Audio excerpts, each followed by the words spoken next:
Bisona bino mariage à Libela contre Maître TV eza de lo lisusu na kolukela bino information.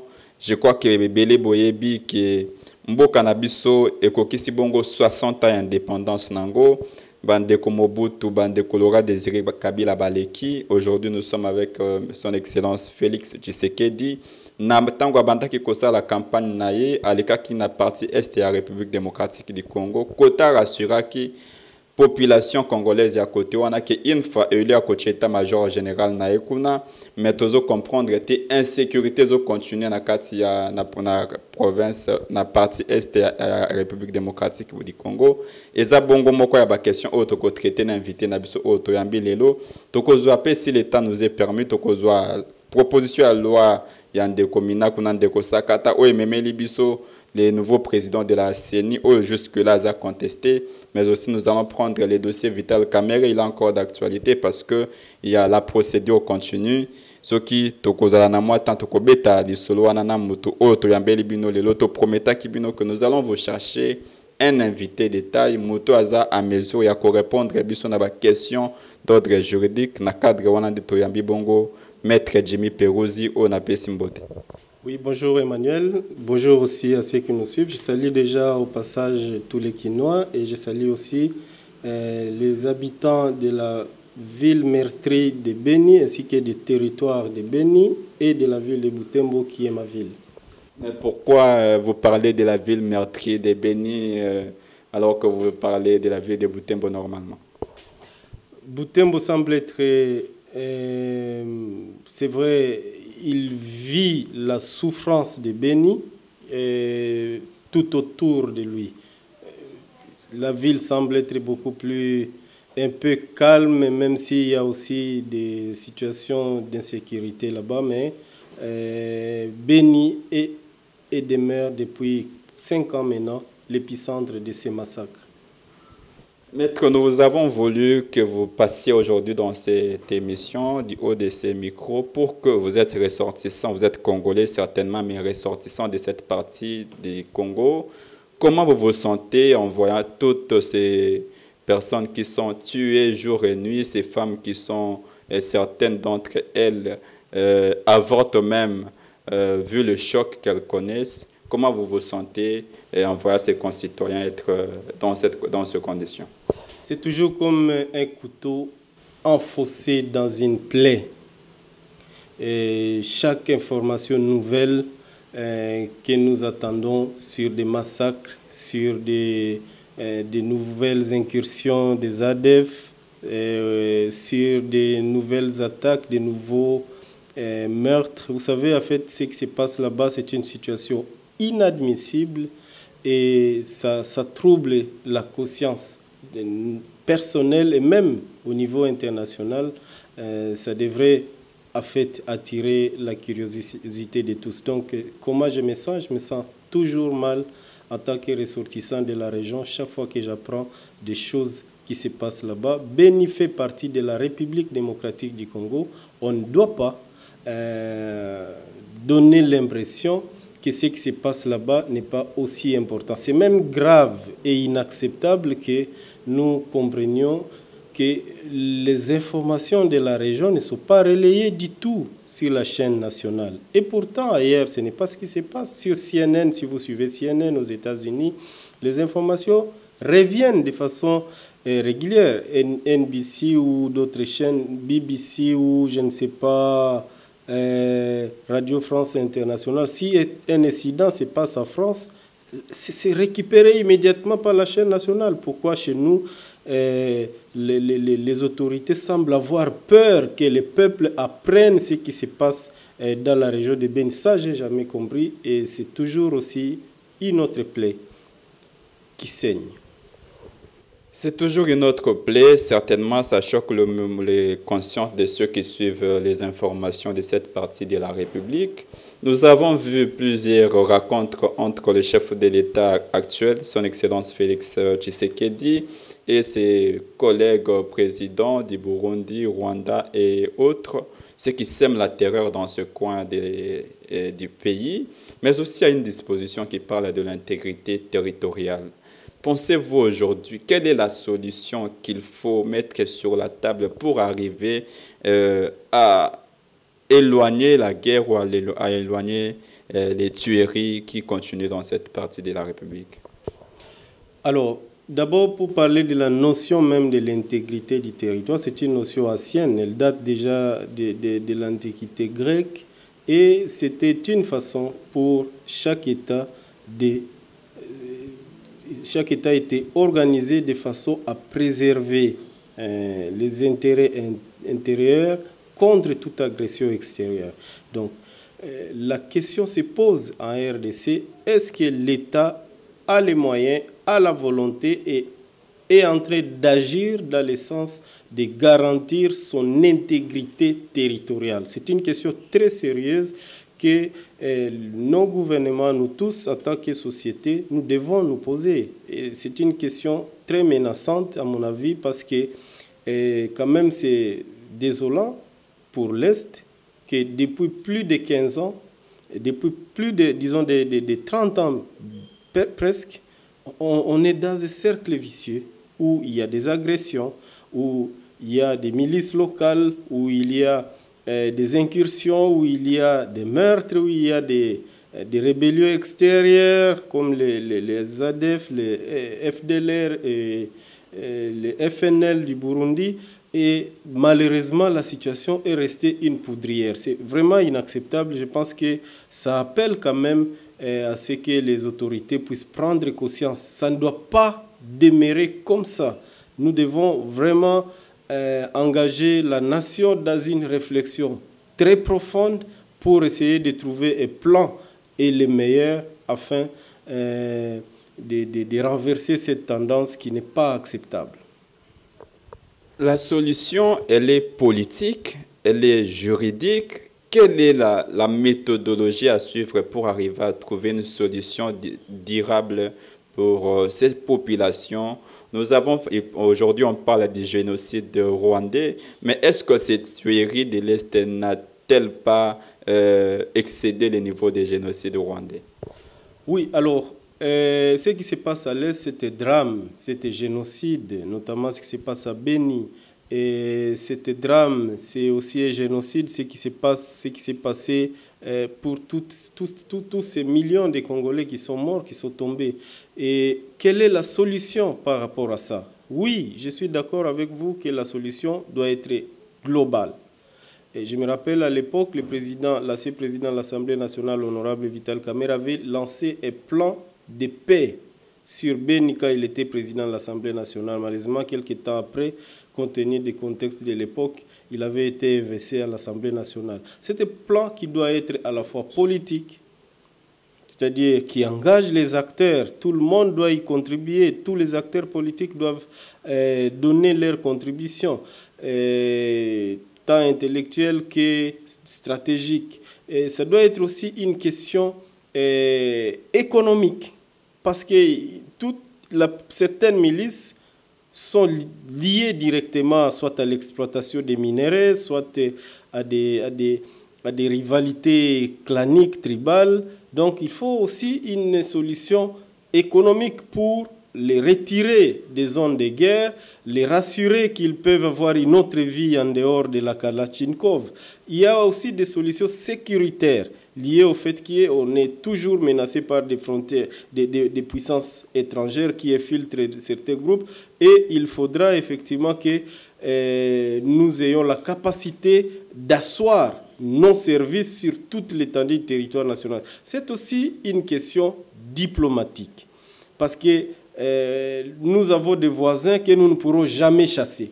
Ils seront toujours là de façon éternelle, et même si nous pouvons dire qu'on va se battre contre eux, on ne va pas aller là-bas pour les exterminer. Ils vont rester là, peut-être un autre naîtra et fera ce que les autres sont en train de faire. Donc on a besoin de construire aussi des solutions diplomatiques, tant au niveau de la région, au niveau de l'Afrique et au niveau international. Donc, il y a vraiment toute une stratégie qui doit être mise en place pour résoudre ces problèmes. Mais le plus gros problème, c'est le problème institutionnel.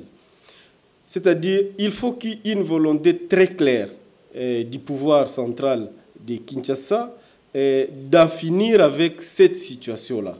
Parce que quand même, la paix doit être assurée. On a vu des actions courageuses, notamment contre les Enyele en Équateur. On a vu des actions courageuses au niveau contre les Kamwena Sapu, au Kasaï. Mais pourquoi à l'Est, on ne met pas en place une stratégie pérenne qui permette d'aller jusqu'au bout des choses? Aujourd'hui, par exemple, à Béni, je l'ai dit avec désolation, la situation de sécurité rebondit.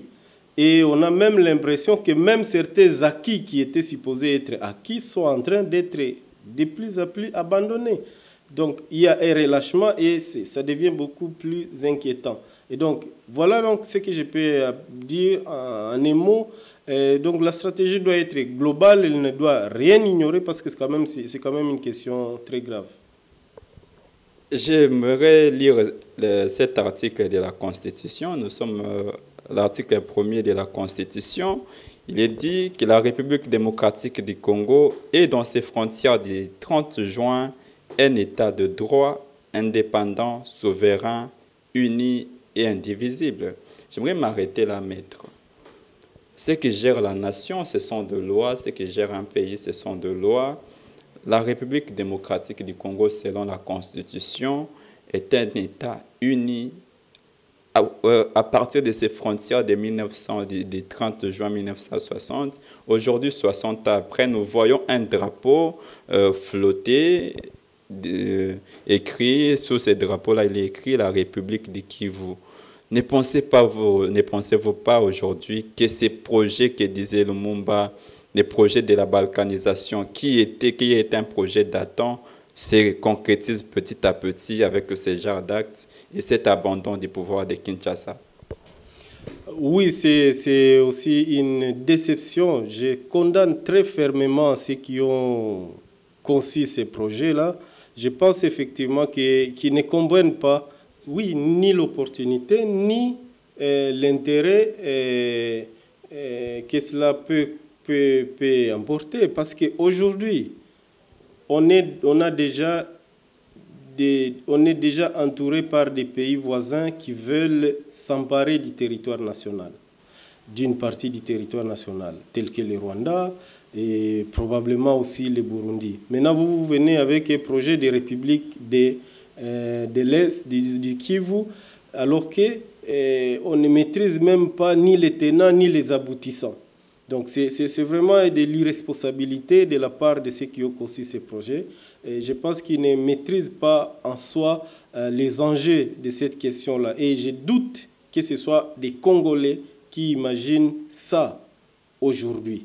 Donc je pense que le pays a été conçu par nos pères fondateurs pour demeurer unis. Et aujourd'hui, plus que jamais, pendant qu'il y a de l'insécurité presque partout là-bas, nous devons rester attachés à la nation. Personne au niveau national ne veut se débarrasser de l'Est. Moi, je suis à Kinshasa, je parle aux Kasaïens, je parle aux ressortissants du Congo central, je parle aux ressortissants du Bandundu, je parle aux ressortissants de l'Équateur et de partout. Tout le monde veut un pays uni. On sait effectivement que telle chose que nous mangeons à Kinshasa vient de telle part. On sait que telle activité est beaucoup plus prisée telle part. Et ce sont ces gens-là qui savent mieux le faire. Tout ça, ça concourt à l'unité nationale. Et donc, l'unité nationale reste le modèle que nous devons construire ensemble. C'est un combat. Et moi, je pense que le problème, quand chaque fois que l'unité est mise à jeu, il faudra un sursaut au niveau national. J'appelle donc tous les Congolais à dire non à ces projets-là qui n'ont aucun sens, ni aujourd'hui et qui ne l'aura pas demain. Oui, il y a un débat sérieux qu'il faudra engager sur la question du fédéralisme. C'est très important qu'un jour ce débat soit engagé parce qu'il y a des frustrations liées au fait que telle province produit plus, par exemple, le Nord Kivu, c'est la 4e province fiscale,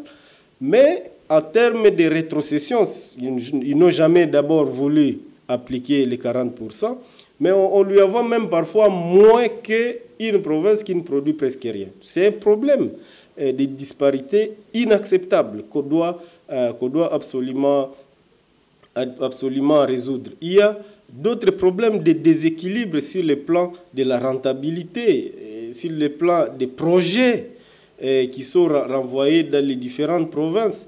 Et oui, ce sont des déséquilibres qui doivent être corrigés, mais à aucun moment la population de l'Est et particulièrement du Kivu n'a été d'accord avec la balkanisation. Sinon, on serait déjà balkanisé. Il y a eu un moment où le Rwanda avait contrôlé tous les Kivu avec les RCD Goma. Mais qui a empêché ces mouvements-là? Ce n'est pas Kinshasa. Ceux qui ont empêché ces mouvements-là, parce que notre armée était défaite à l'époque dans la région, c'est la résistance populaire. Et cette résistance, elle est toujours présente et active pour empêcher tous ces projets. Et donc, je mets en garde tous ces gens, tous ces fossoyeurs à nos troubles qui veulent, encore une fois, déstabiliser les esprits à l'Est. Maître, pour chuter à cette question, vous êtes un leader d'opinion de cette contrée du pays. Quel sera votre message ou quel peut être votre message à l'endroit de ceux qui gèrent les pays, les autorités nationales bien sûr, mais aussi, il est certes vrai que vous l'aviez déjà dit, mais s'il faut reprendre un message qui peut être adressé à ses concitoyens qui peuvent se laisser faire par certaines personnes mal intentionnées qui veulent à tout prévoir la République démocratique du Congo divisée. Nous rejetons fermement les projets de balkanisation du Kivu du reste de la RDC. Nous sommes Congolais et fiers d'appartenir à cette nation. Elle a une histoire et personne ne peut nous départir de cette histoire. C'est pour cela que j'appelle tous nos concitoyens à rejeter massivement et de façon certaine, sérieuse, ces projets-là. J'invite aussi ceux qui sont impliqués d'une manière ou d'une autre dans ces projets-là, de les laisser dans les tiroirs. C'est un projet qui ne peut pas vivre parce que nous allons et nous sommes complètement opposés à ces projets-là. Et j'invite aussi le gouvernement à prendre ses dispositions. C'est son devoir, d'ailleurs, d'empêcher toute personne qui voudrait nuire à l'intégrité du territoire national. Oui, il y a des questions à résoudre, je l'ai dit. Et oui, il faudra absolument aller jusqu'au bout de cette décentralisation fictive qu'on nous a offerte, parce qu'en réalité, les 40% promis n'ont jamais été envoyés. Oui, il faudra aller vers le fédéralisme. Moi, j'ai toujours prôné le fédéralisme, comme Enoch Nyamwisi Mouvingi l'avait fait en son temps. Donc, dans tous les cas, il y a des questions à résoudre, mais ces questions peuvent trouver des réponses sur le plan institutionnel. Ces questions, pour ceux qui sont dans des partis, d'envisager un programme lors des élections prochaines, de se faire élire sur les projets, par exemple, du fédéralisme. Et lorsqu'on arrivera en masse au niveau de l'Assemblée nationale, nous voterons une révision des dispositions permettant l'arrivée de ce fédéralisme. Mais nous disons qu'il n'est pas question d'accorder une quelconque autonomie à une province ou à un groupe donné de provinces. Nous allons revenir sur le fédéralisme certainement à une autre occasion. Les médias, c'est aussi les temps. Je crois que nous allons aborder le deuxième sujet qui va nous amener à la chute de cette émission. Vous avez suivi cette proposition de loi Minako Sakata qui a fait sortir les gens en plein confinement, parce que là, le confinement était encore d'actualité. Même jusqu'à ce jour, il continue d'être là. C'est pourquoi nous sommes même dans votre bureau. Vous, comme juriste, comme avocat, comment vous avez reçu cette proposition de loi? Alors, d'emblée, je considère un député qui dépose une proposition de loi, je considère qu'il le fait dans le cadre de ses attributions. Donc, je ne peux pas m'en prendre contre un député parce qu'il a déposé un projet de loi. D'ailleurs, j'ai toujours dit et je crois fermement à ce que un député qui peut terminer une législature sans avoir fait voter une seule proposition de loi, il ne faut pas le faire, il ne faut pas qu'il soit réélu. C'est fainéant, il faudra les sanctionner. Mais attention, il y a loi et loi. Il y a des lois qui viennent améliorer les conditions de vie. Il y a aussi des lois qui viennent troubler les conditions sociales. C'est sur ce point-là que je vais beaucoup plus m'appesantir pour dire que les 3 propositions de loi, surtout la proposition de loi qui vise à attribuer au ministre de la Justice des pouvoirs qu'il n'a pas aujourd'hui au regard de la loi, notamment celui de nommer des magistrats à titre intérimaire, d'empêcher la poursuite d'une instruction judiciaire. Au niveau du Parlement, en fait, il faut être beaucoup plus prudent. Lorsque vous proposez une loi, vous devez vous poser la question de son opportunité. Est-ce que cette loi est opportune? Vous devez aussi vous poser la question de son impact et aux reproches, notamment au projet de loi Minaku, à ces différentes propositions de loi, le fait qu'elles veulent confisquer aux magistrats des sièges le pouvoir régalien qui lui est reconnu de poursuivre.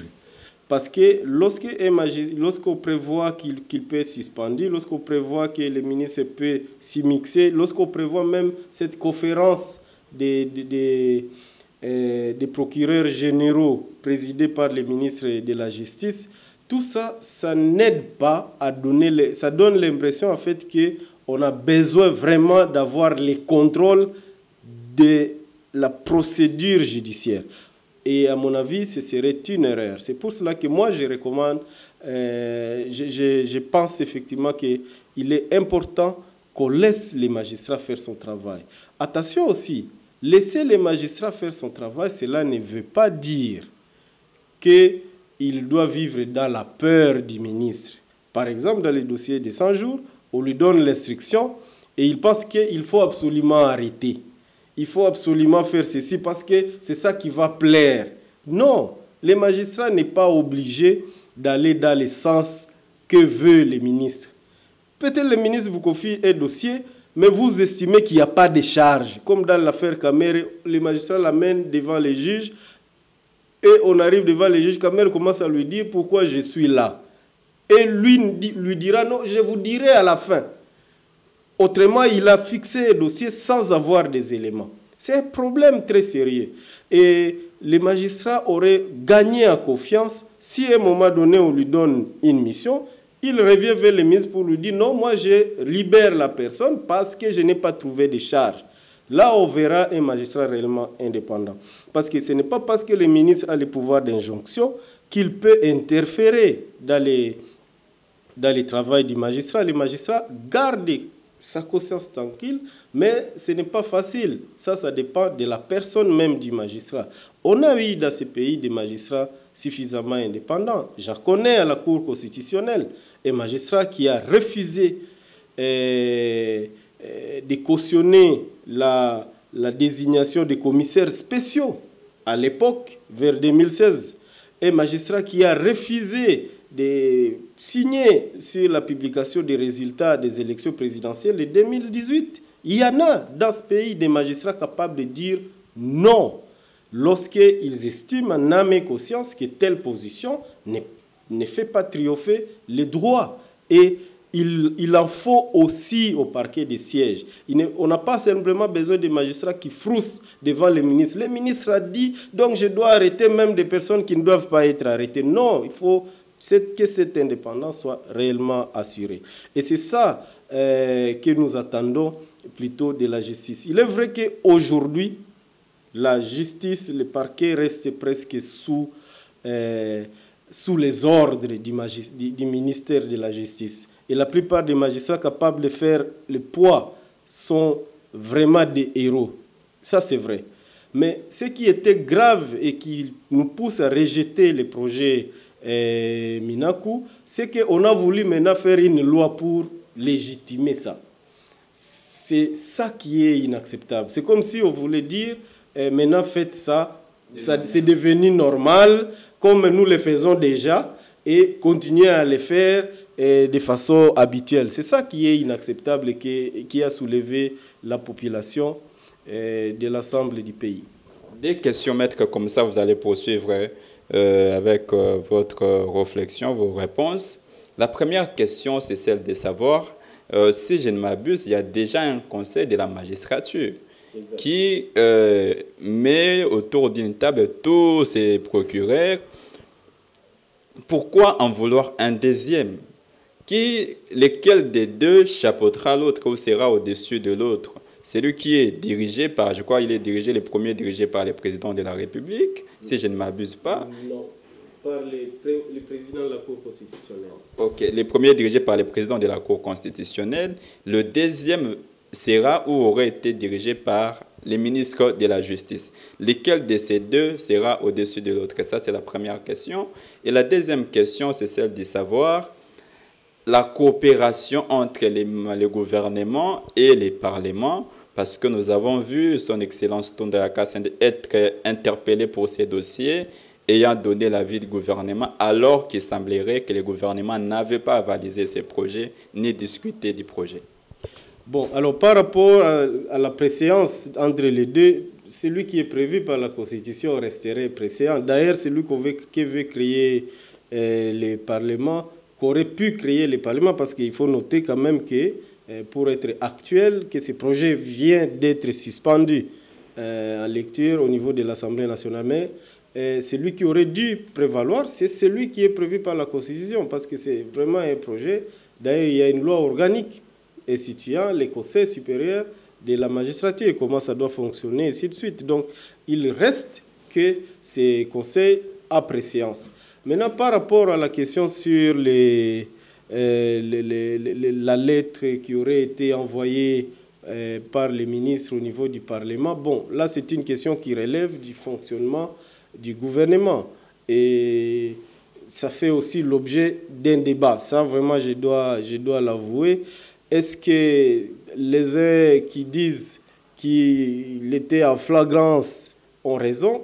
Ça laisse poser des questions. Il y a des éléments qui peuvent les justifier. D'ailleurs, le parquet général, près la Cour de cassation, est allé dans ce sens lorsqu'il a procédé à l'arrestation du ministre. Il y a d'autres qui estiment que ce n'est pas de cette manière-là qu'il faut interpréter ces lettres, parce que dans la pratique, ce n'est pas la première fois qu'il a déjà envoyé des lettres de cette manière-là, d'autant plus que lorsque le ministre l'autorise à agir, il peut toujours engager le gouvernement dans le cadre de ses attributions lorsqu'un projet de loi concerne son secteur d'activité. Or, dans le cas d'espèce, il s'agit de son secteur d'activité. Et donc, c'est une question d'opinion pour eux. Et donc, moi, je me dis, est-ce que c'est l'une ou l'autre option qui vaut la peine? Mais dans tous les cas, il aurait fallu qu'on laisse la justice faire son travail, mais bien entendu, qu'est-ce que moi je peux? Je suis auxiliaire de la justice. Je constate simplement que le procureur général, près la Cour de cassation, a décidé de classer disons, les dossiers sans suite. Peut-être qu'il y a eu une pression politique plus grande.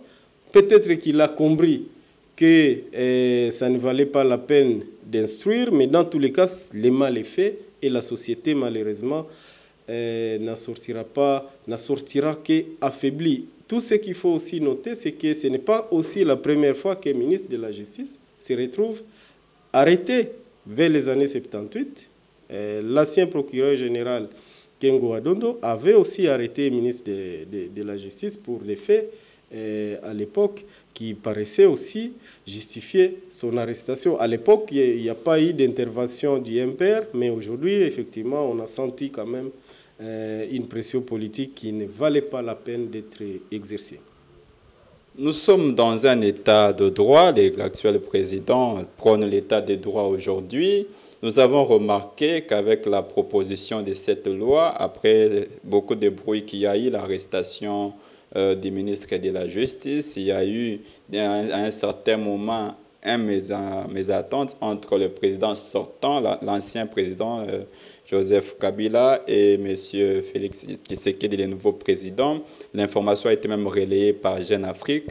Quelques temps après, nous allons voir la suspension de cette loi, mais aussi l'élection du président de la CENI.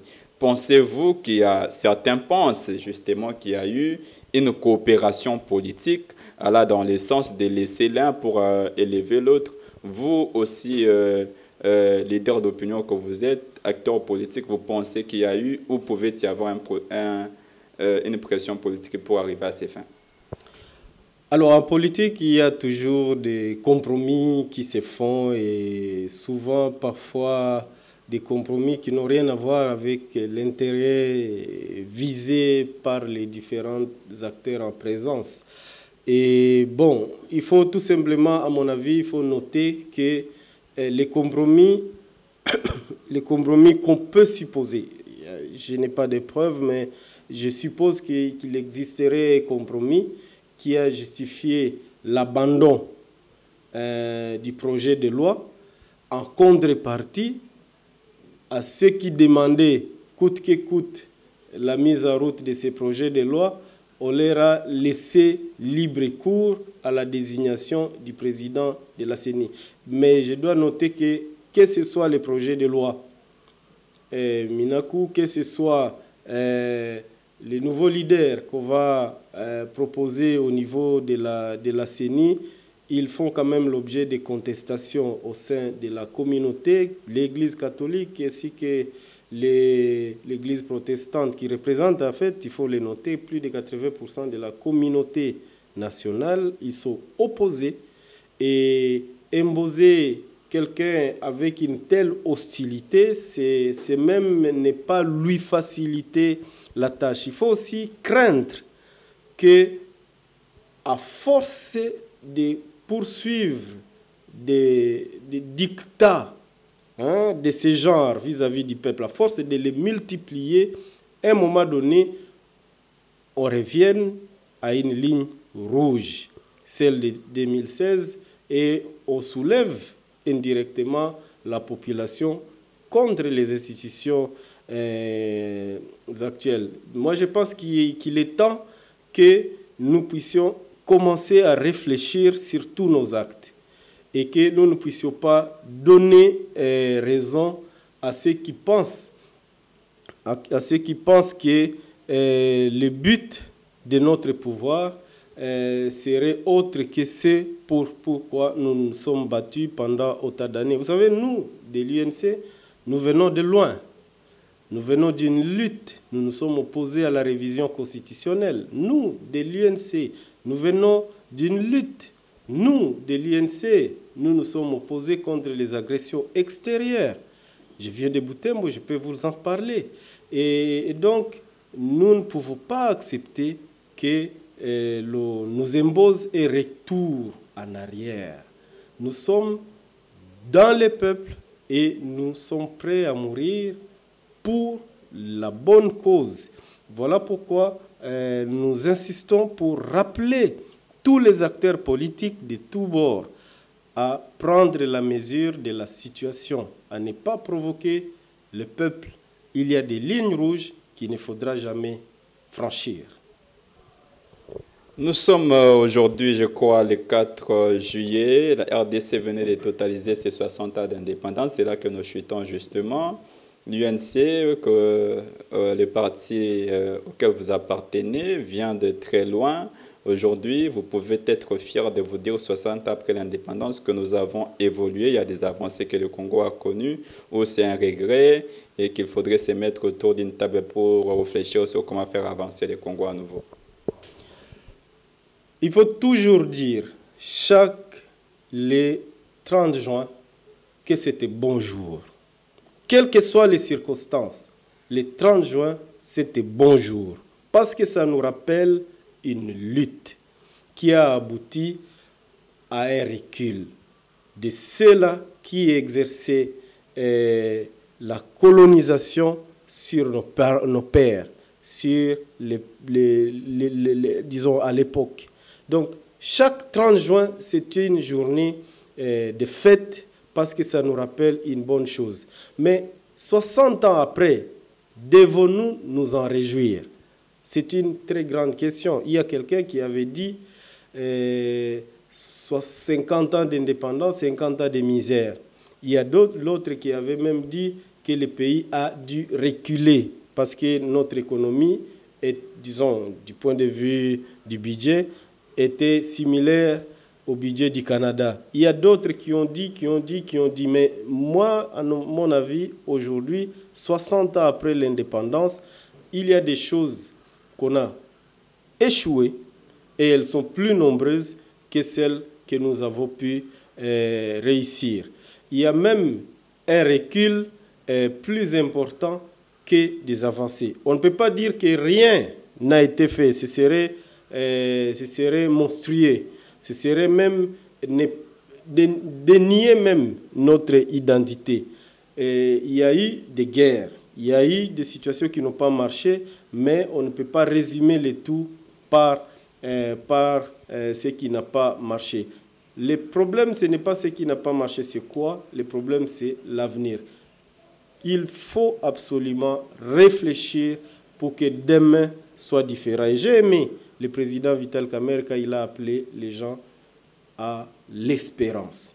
Et je pense qu'il faut garder cette espérance. Un jour, ce pays, un jour, nous vivrons mieux dans ce pays qu'aujourd'hui. Maître Jimmy Pérosi, nous vous disons merci d'avoir été disponible pour nous répondre à nos questions. C'est à moi de vous remercier, Emmanuel, et je salue au passage tous vos auditeurs, notamment de la ville de Kinshasa et de ma ville de Butembo. Merci beaucoup, ça en est fini pour aujourd'hui. Mesdames, Messieurs, nous vous avons toujours dit que Contre-Maître, avec son émission Toyeba, a toujours été là pour vous chercher l'actualité. Nous nous excusons, aujourd'hui nous n'avons pas pu les faire en lingala comme ça a toujours été d'habitude, mais je crois que nous y reviendrons dans les jours qui arrivent. Nous sommes à la fin de cette émission. Si vous l'avez aimé, dites un grand merci à toute l'équipe technique qui était derrière cette caméra, notamment Dien Ngangala qui était derrière la caméra et Paparazzi Jetni qui est à la coordination de cette émission. Bonne et heureuse fête de l'indépendance. Maman Ndunda nyoso, maman nyoso bateka kama tembele, maman nyoso oyo bakinda kabilanga pona kotangisa kolie sabana na bango. Aujourd'hui, nous avons pensé à vous, une pensée pièce à vous. Nous pensons que le Congo, qu'a rêvé nos pères, le Congo, que le Mumba, Kassavobu, qui étaient des tempéraments politiques différents, mais ont su arracher cette indépendance, arrivera un jour à atteindre son point d'achèvement. Continuez à nous suivre, continuez à nous faire confiance. Nous continuerons à être là pour vous donner de la bonne information, l'information de la bonne main. Portez-vous bien, car chaque jour est une vie. Nous retrouvons à la prochaine.